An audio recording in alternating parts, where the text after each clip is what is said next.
Hello बच्चों, क्या हाल चाल है? सब बढ़िया। हम लोग पढ़ रहे थे बच्चों मॉडर्न फिजिक्स, और आज हम लोग पढ़ेंगे मॉडर्न फिजिक्स का अगला लेक्चर। और इसमें मैं बताने जा रहा हूं बच्चों न्यूक्लियर फोर्स के बारे में। स्पेशली सबसे पहले हम लोग भूमिका इस तरह से बनाएंगे कि किसी भी न्यूक्लियस के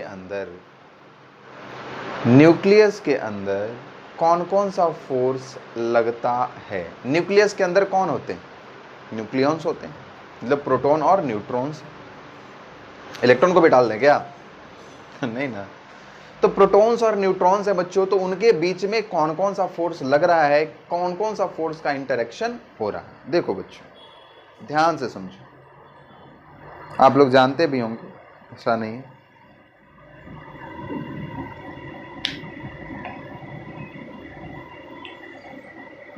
ये हमारा न्यूक्लियस है। न्यूक्लियस में प्रोटॉन प्रोटॉन प्रोटॉन प्रोटॉन भाई साहब हैं, प्रोटॉन भाई साहब हैं, प्रोटॉन भाई साहब हैं, प्रोटॉन भाई साहब हैं, प्रोटॉन भाई साहब हैं, प्रोटॉन भाई साहब हैं, प्रोटॉन। और क्या है बच्चों? न्यूट्रॉन भाई साहब ही। अच्छा, न्यूट्रॉन बहन। ठीक ठीक। तो इनके बीच में कौन सा फोर्स लग रहा है बच्चों? देख, प्रोटॉन का अपना कुछ मास है, न्यूट्रॉन का भी अपना कुछ मास है, और जहां मास है वहां ग्रेविटेशनल अट्रैक्शन है, वहां ग्रेविटेशनल फोर्स है। बोल हाँ कि ना? तो ग्रेविटेशनल फोर्स लगेगा।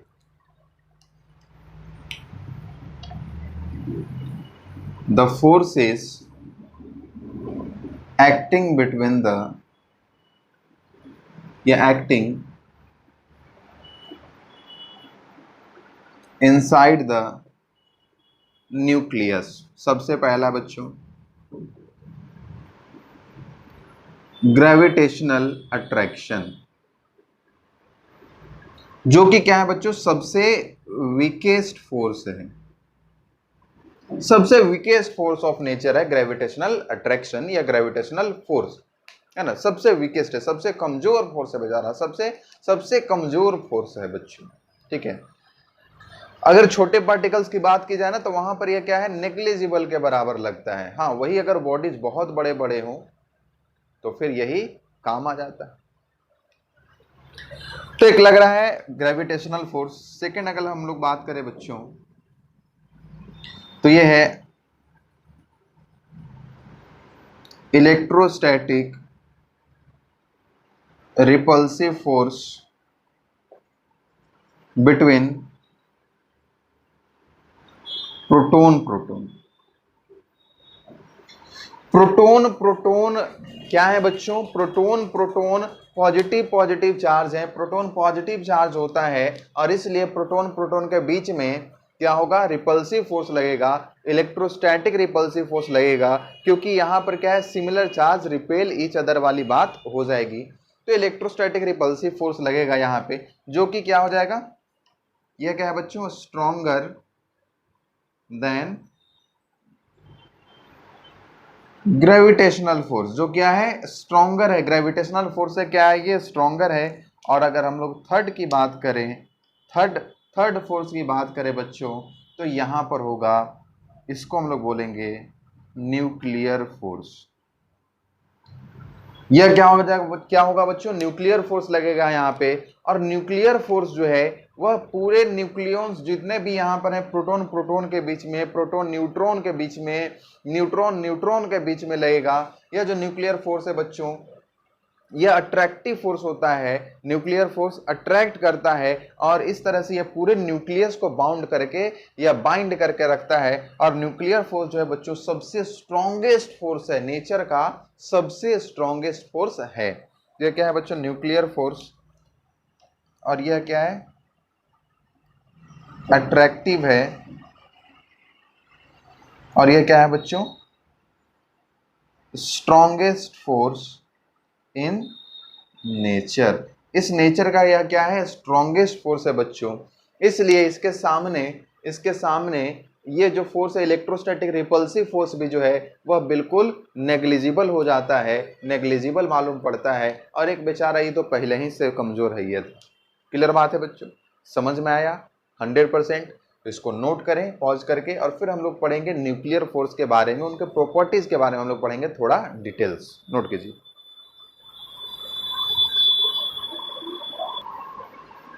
चलिए, तो अब हम लोग बात करेंगे क्या क्या करेक्टरिस्टिक है, क्या नेचर है उसका, क्या प्रॉपर्टीज की हम लोग बात करेंगे बच्चों। नेचर तो आगे बताऊंगा मैं, प्रॉपर्टीज की अगर हम लोग बात करें कि न्यूक्लियर फोर्स का क्या प्रॉपर्टीज है, तो सबसे पहली बात ये बच्चों कि यह नेचर का सबसे स्ट्रॉन्गेस्ट फोर्स, न्यूक्लियर फोर्स जो है वह इस नेचर का सबसे स्ट्रॉन्गेस्ट फोर्स है, पहली बात।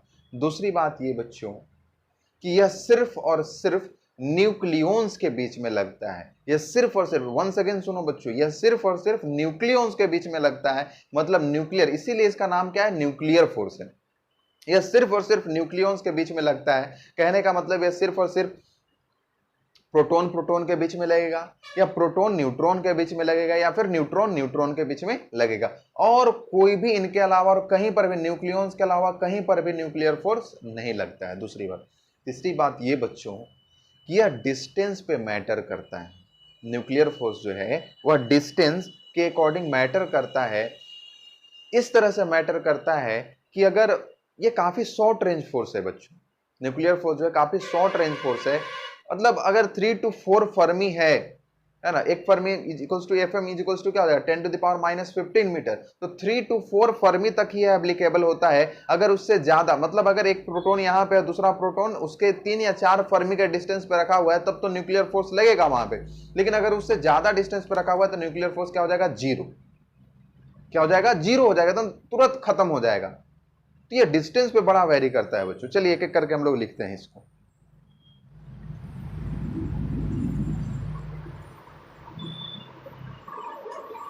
नोट करेंगे इसको।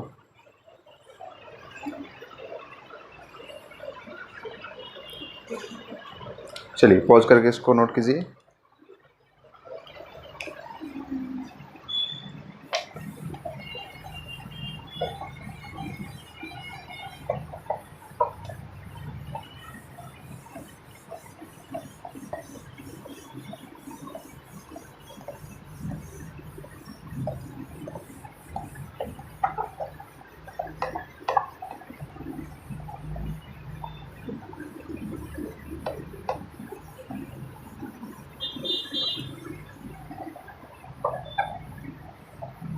अच्छा, अभी प्रॉपर्टीज ही चल रहा है, इसको मिटा भी दिए ऊपर, कोई बात नहीं, हेडिंग फिर से, हेडिंग वही है अभी। नेक्स्ट अगर हम लोग बात करें तो कहने का मतलब ये हुआ कि इलेक्ट्रोस्टैटिक फोर्स या ग्रेविटेशनल फोर्स की तरह उसमें अगर स्मॉल चेंज किया जाए डिस्टेंस में तो बहुत ज़्यादा फर्क नहीं पड़ता है, लेकिन अगर थोड़ा सा चेंज कर दिया जाए डिस्टेंस में तो न्यूक्लियर फोर्स पे बहुत ही बड़ा असर पड़ता है। देखा आपने कि 3 to 4 फर्मी पे बहुत स्ट्रॉन्गेस्ट फोर्स है, उससे ज़्यादा डिस्टेंस पे क्या हो जा रहा है, वो जीरो हो जा रहा है, एकदम खत्म ही हो जा रहा है लगभग लगभग। नेक्स्ट अगर हम लोग बात करें तो ये जो फोर्स है ये सिर्फ और सिर्फ न्यूक्लियॉन्स के बीच में लगता है। कहने का मतलब ये चार्ज पे डिपेंड नहीं करता है, न्यूक्लियर फोर्स जो है वो चार्ज पे डिपेंड नहीं करता है, या ये जो है it does not depends, nuclear force depends on charge, it only acts between proton proton, proton neutron and neutron neutron, है ना। इसको चार्ज वार्ज से मतलब कुछ नहीं है, ठीक है। ये प्रोटॉन प्रोटॉन के बीच में लगेगा, प्रोटॉन न्यूट्रॉन के बीच में भी लगेगा, और न्यूट्रॉन न्यूट्रॉन के बीच में भी लगेगा, इसको कोई चार्ज वार्ज से मतलब नहीं है। अगला कहता है बच्चों ये स्पिन पे डिपेंड करता है,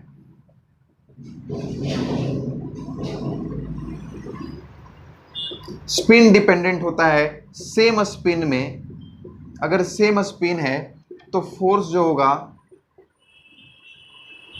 स्ट्रॉन्गर होगा, और अगर अपोजिट स्पिन है, अपोजिट अगर स्पिन है तो जो फोर्स होगा वह यह थोड़ा वीकर होगा, है ना। अब वीकर कहने का मतलब इतना नहीं कि वो ग्रेविटेशनल की तरह हो जाएगा, इससे वीकर होगा, थोड़ा सा वीकर होगा, ठीक है। ऐसा नहीं है कि ग्रेविटेशनल के बराबर हो जाएगा फिर इलेक्ट्रोस्टैटिक की तरह हो जाएगा, ऐसा नहीं है। जो इसका नेचर है स्ट्रॉन्गेस्ट फोर्स इन यूनिवर्स है, तो स्ट्रॉन्गेस्ट फोर्स इन यूनिवर्स ही रहेगा।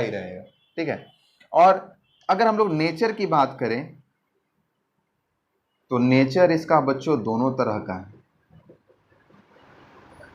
अट्रैक्टिव भी और रिपल्सिव भी।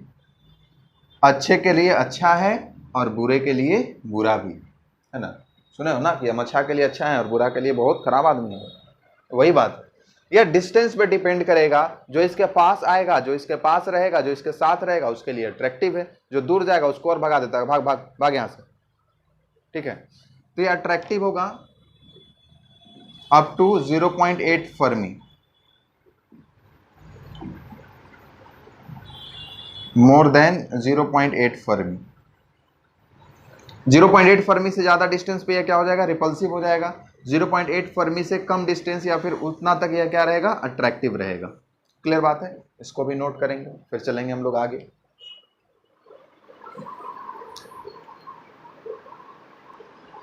क्लियर बात है बच्चों, यहां तक कोई समस्या, कोई दिक्कत परेशानी नहीं है। Okay okay okay okay okay. एक लास्ट इसका प्रॉपर्टी मैं बता रहा हूं आप लोग को, जिसको आप लोग ध्यान से समझेंगे कि ये जो फोर्स है बच्चों, न्यूक्लियर फोर्स जो है,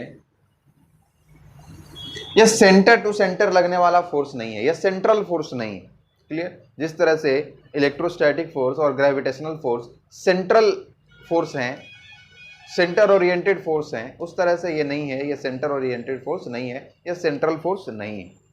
ठीक है, सेंटर ओरिएंटेड या सेंट्रल फोर्स कहने का मतलब ये हुआ कि जो line of action of force है वो किसी पर्टिकुलर पॉइंट से पास करता है। ठीक है, इसमें ऐसा नहीं है। क्लियर बात है, तो नेक्स्ट आप लोग लिख लेंगे, it is not a central force या centre to centre force like electrostatic और ग्रेविटेशनल फोर्स। क्लियर बात है बच्चों। अब हम लोग बात करेंगे आइंस्टीन एनर्जी मास रिलेशन की। किसकी, आइंस्टीन या आइंस्टाइन एनर्जी मास रिलेशन या इक्विवेलेंस आप कह लो।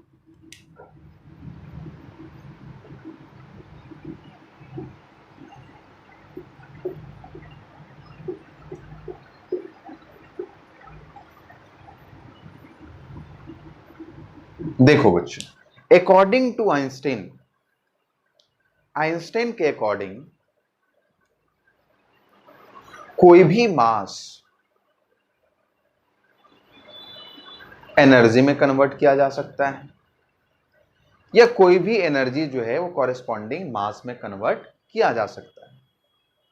किसने बताया, आइंस्टाइन ने बताया। ठीक है, कैसे बच्चों, देखो,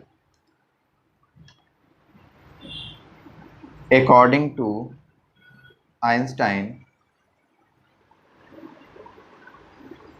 the energy can be converted into mass and mass can be converted into equivalent energy. यहां पर भी आप इक्विवेलेंट यूज कर लेंगे, equivalent mass and mass can be converted into equivalent energy. इस इक्वेशन को रिलेट किया गया बच्चों, मास और एनर्जी को रिलेट किया गया इक्वेशन से, E is equals to mc square. E is equals to क्या है बच्चों, mc स्क्वायर, जहां पर E जो है वह एनर्जी है, m जो है वो मास है, और c स्क्वायर जो है बच्चों वो इक्विवेलेंस कांस्टेंट। c स्क्वायर यहां पर क्या है, इक्विवेलेंस कांस्टेंट है, या कांस्टेंट ऑफ इक्विवेलेंस आप इसे कह सकते हैं। यहां से इस रिलेशन का यूज करके हम लोग एनर्जी को मास में या फिर मास को एनर्जी में कन्वर्ट कर सकते हैं। यही क्या है बच्चों, आइंस्टाइन एनर्जी मास इक्विवेलेंस। क्लियर बात, समझ में आया? 100%, कोई दिक्कत नहीं। एक बार माइक चेक कर लेने दो हमको, बहुत भुलक्कड़ टाइप के हो गए हैं। कल रात में बच्चों वीडियो बना रहे थे, पता चला जब बना के रख दिए तो देख रहे हैं कि माइक ही ऑफ, उसमें आवाज़ क्लियर तो नहीं, थोड़ा बहुत तो नॉइज आ ही जाता है, इसलिए हमको लगा कि पूरा मेहनत बेकार हो गई। ये समझ में आ रहा है? आ रहा है ना समझ में तुम लोग को? हल्का हल्का है, इसलिए बहुत ज़्यादा चिल्ला नहीं रहे हैं, नहीं तो ऐसे तो चिल्लावे करते हैं। ठीक है, चले आगे देखेंगे बच्चों, हम लोग पढ़ेंगे। अभी थ्योरी चल रहा है ना, इस वीडियो में पूरा थ्योरी ही चलेगा। अगले वीडियो में कुछ और थ्योरी बता करके फिर हम लोग न्यूमेरिकल पोर्शन पे आएंगे बच्चों। बट न्यूमेरिकल कब बनेगा? जब थ्योरी पढ़ोगे बढ़िया से, मुंह बनाओगे। तो ये आ गया एनर्जी मास इक्विवेलेंस। आगे हम लोग देखेंगे बच्चों मास डिफेक्ट।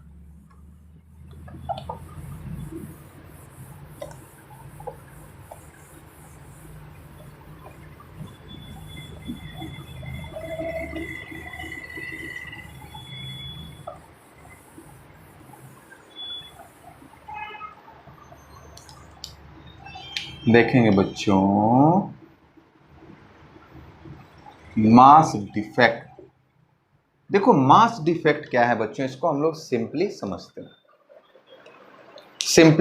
हैं, इसको मास डिफेक्ट क्या है। देखो मान लो एक पैकेट है, ठीक है, पॉकेट, पैसा रखने वाला धोकड़ी बगली, तो वाला पॉकेट में मान लो कि हम लोग पैसा रख रहे हैं, ठीक। एक बार रखे 10 रुपया, फिर घरे से ठगे, फिर रखे 20 रुपया, फिर रखे बच्चों फिर 10 रुपया मिल गया कहीं से, तो कितना हो गया? 20 40 40 रुपया हो गया बच्चों, ठीक है। और फिर एक आया, फिर कहीं से मिल गया हमको 50 रुपये मिल गया, तो फिर 50 रुपये इसमें डाल दिए, और फिर घर पे आकर के जब सब निकाल रहे हैं तो देख रहे हैं बच्चों कि इसमें 60 रुपया है, जबकि होना कितना चाहिए था? 90 रुपया होना चाहिए था। 40 पहले से था और 50 और डाले, तो 30 रुपया कहाँ गया भाई? तो कहीं ना कहीं गिर गया। बोल हाँ कि ना?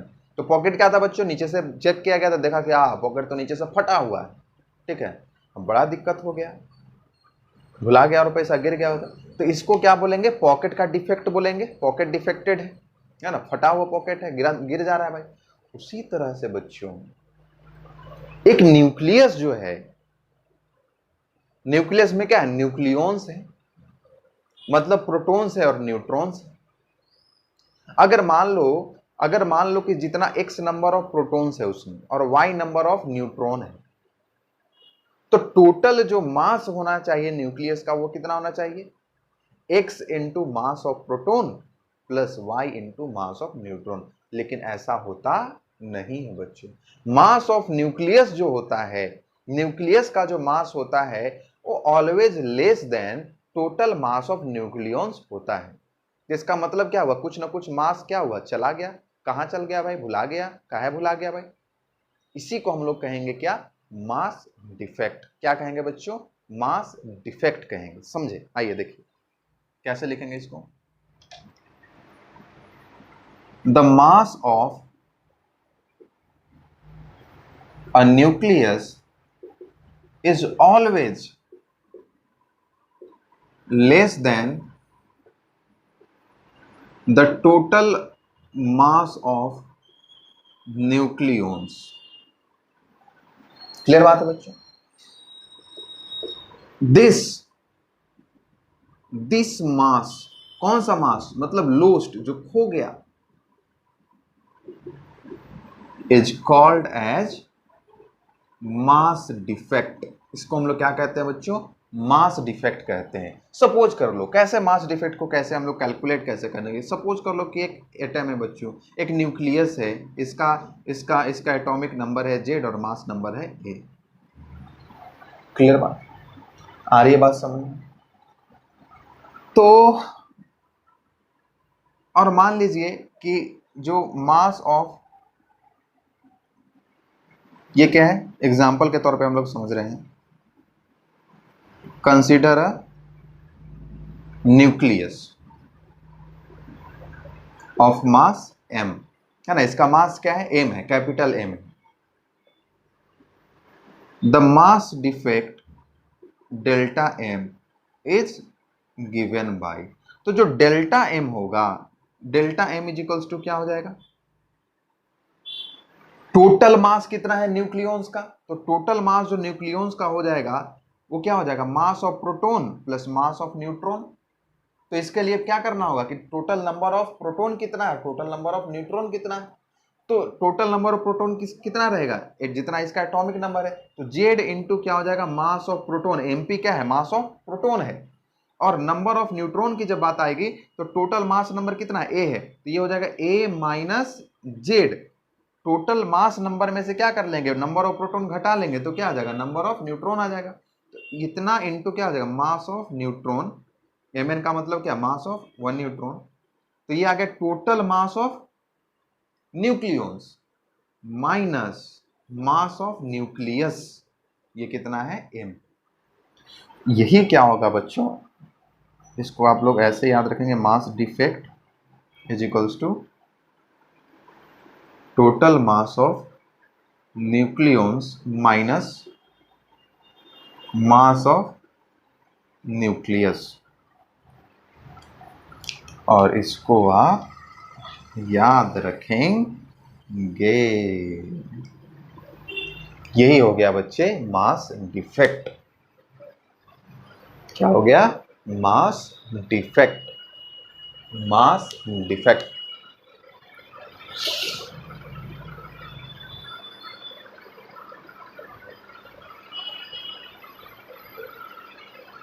बिठा दें इसको, पक्का, ओके। अब बच्चों समझ कर लो कि यहां पर जो x दिया हुआ था, x ये a मास नंबर था, z इसका एटॉमिक नंबर है, और ये न्यूक्लियस दिया हुआ है। अगर सपोज कर लो कि अगर एटम दिया हुआ रहे, अगर एटम दिया हुआ रहे तो क्या करेंगे, इसको नोट कीजिए फिर बताते हैं। चले बच्चे, okay okay okay okay.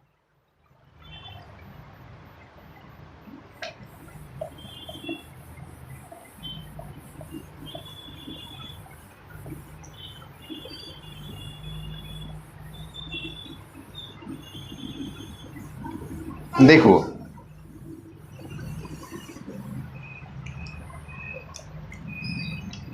If m is total mass of atom, अब न्यूक्लियस का ये मास m जो है न्यूक्लियस का मास नहीं है, टोटल एटम का मास है 4x दिस, देन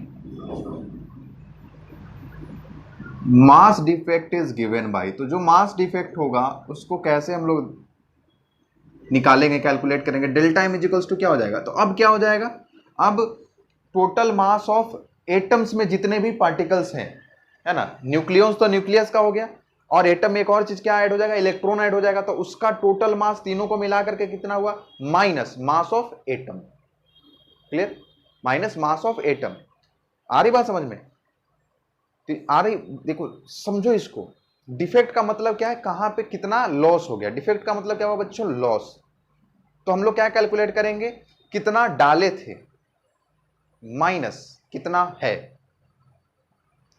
तो मास ऑफ एटम कहने का मतलब क्या हुआ कि जितना हमने एटम का मास ऑब्जर्व किया, और मास ऑफ एटम का कॉन्स्टिट्यूएंट जो है, जो उसके अंदर है, मतलब mass of proton plus mass of neutron plus mass of electron, तीनों को जोड़ करके कितना है, बोल हाँ कि ना, पक्की बात है। तो देखिए, तो delta M is equals to क्या हो जाएगा, delta M is equals to हो जाएगा, देखो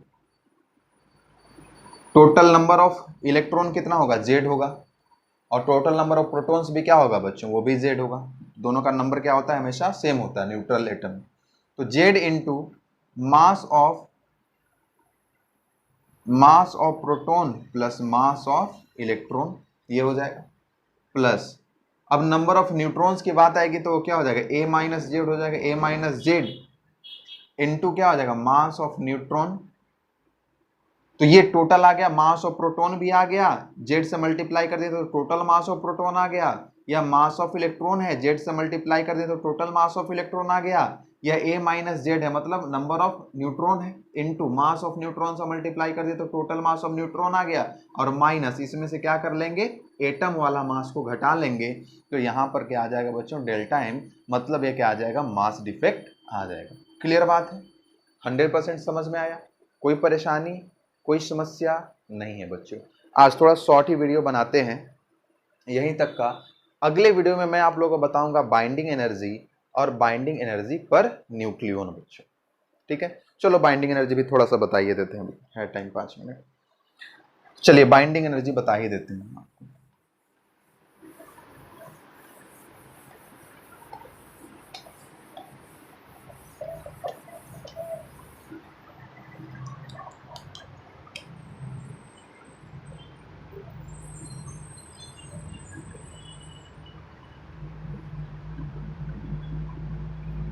ईबी से भी रिप्रेजेंट कर सकते हैं इसको। बाइंडिंग एनर्जी, ई का मतलब एनर्जी, बी का मतलब बाइंडिंग। बाइंडिंग एनर्जी क्या है बच्चों? बाइंडिंग एनर्जी वह एनर्जी है जो कि किसी भी न्यूक्लियस को दिया जाए उसको न्यूक्लियॉन्स में ब्रेक करने के लिए। न्यूक्लियॉन्स में ब्रेक करने का मतलब क्या? प्रोटॉन अलग और न्यूट्रॉन थलग। ठीक है, अलग थलग कर दे जिसको, उसको हम लोग क्या बोलेंगे बच्चों? बाइंडिंग एनर्जी कहेंगे। और यह जो बाइंडिंग एनर्जी होता है वह एनर्जी कॉरेस्पॉन्डिंग टू या एनर्जी इक्विवेलेंस टू डिफेक्टिव जो मास डिफेक्ट होता है उसके बराबर होता है। क्लियर बात है? यह जो बाइंडिंग एनर्जी होगा वह कितना होगा? अरे देखो, मास डिफेक्ट करने का मतलब क्या हुआ, उसके एनर्जी का मतलब क्या हुआ कि जितना जितना एनर्जी वह लिबरेट किया था साथ आने में जितना एनर्जी लिबरेट हुआ था। देखो, न्यूक्लियॉन्स और न्यूक्लियॉन्स जब साथ में आएंगे, जब प्रोटॉन और न्यूट्रॉन साथ में आएगा तो बंध जाएगा, स्टेबिलिटी बढ़ जाएगा। इसका मतलब वो एनर्जी रिलीज किया कुछ, है ना?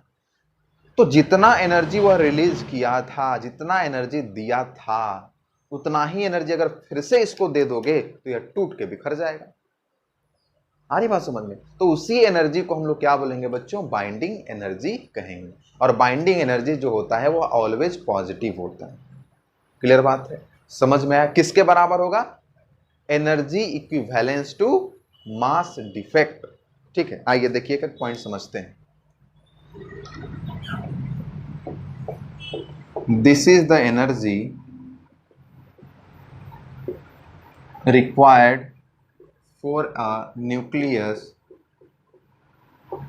to